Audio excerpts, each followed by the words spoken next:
అంశము సమాజంలో వైద్యుని పాత్ర. ప్రక్రియ పంచపది.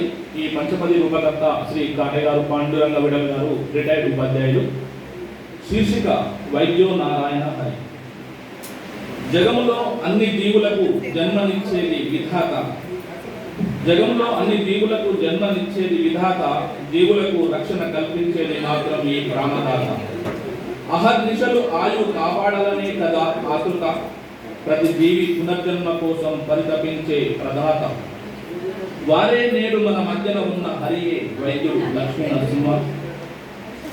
అప్పిచ్చువాడు వైద్యుడు అని తప్పుగా చదివిరి. అప్పిచ్చువాడు వైద్యుడు అని తప్పుగా చదివిరి. ఆపదలో ఆయువు పోసేవాడని తెలుసుకోరైది. ఆపదలో ఆయువు పోసేవాడని తెలుసుకోరైది. ప్రాణం పోయే దశలో ఉన్న వారికి పోస్తాడు ఊపిరి. ప్రాణం పోయే దశలో ఉన్న వారికి పోస్తాడు ఊపిరి. సమాజ హితం కోసం వారు తీసుకోరుగా అలిపిరి. సమాజ హితం కోసం వారు తీసుకోరుగా అలిపిరి. అందుకే వైద్యుడిని నారాయణుడిగా పోల్చారు కదా లక్ష్మీ నరసింహ. పల్లెటూరులోనైనా పట్టణంలోనైనా ఉంటారుగా, పేదవాడికైనా పేరున్నోడికైనా వైద్యం చేస్తారుగా. పల్లెటూరులోనైనా పట్టణంలోనైనా ఉంటారుగా, పేదవాడికైనా పేరున్నోడికైనా వైద్యం చేస్తారుగా. గుండె జబ్బులున్నా క్యాన్సర్ రోగులనైనా రక్షిస్తారుగా. ప్రమాదంలో ఎముకలు మిగిలితే అతికిస్తారుగా. శాంతికి చిహ్నం తెల్ల కోటులనే ధరిస్తారుగా లక్ష్మీ నరసింహ.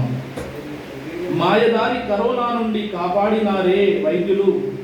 మాయదారి కరోనా నుండి కాపాడినారే వైద్యులు. జనులకు పునర్జన్మ ప్రసాదించరే మన బ్రహ్మలు. జనులకు పునర్జన్మ ప్రసాదించరే మన బ్రహ్మలు. సమాజంలో వైద్యులు అత్యంత పూజనీయులు. సమాజంలో వైద్యులు అత్యంత పూజనీయులు. భగవంతుడే వైద్యుల రూపంలో పంపారు కాబోలు. భగవంతుడే వైద్యుల రూపంలో పంపారు కాబోలు. అందుకే చేతులెత్తి మొక్కుతున్నాం వైద్యుడే హరి అని లక్ష్మీ నరసింహ. ధన్యవాదాలు. Thank you. ధన్యవాదాలు సార్. అద్భుతమైన కవిత రాసి వినిపించారు. కరోనాలో మనకు చేసిన సేవ ఎన్నటికీ మరోలేము. వైద్యులు ఎంత సేవ, అసలు మామూలుగానే సేవ చేస్తారు వారు మనకు. అయితే కరోనాలో మన ప్రాణాలు పోయిన వాళ్ళు పోయినట్టు కాక మిగిలిన వాళ్ళ మన ప్రాణాలు రక్షించినటువంటి బాధ్యత తీసుకొని మనల్ని కాపాడి మనకు ధైర్యాన్ని ఇచ్చి మనకు ఒక జీవితాన్ని ఇచ్చి మనల్ని బ్రతికించినటువంటి వైద్యులకు ఎప్పటికీ కూడా మనం తలుచుకోకుండా ఉండలేము, తలుచుకోవాల్సిందే.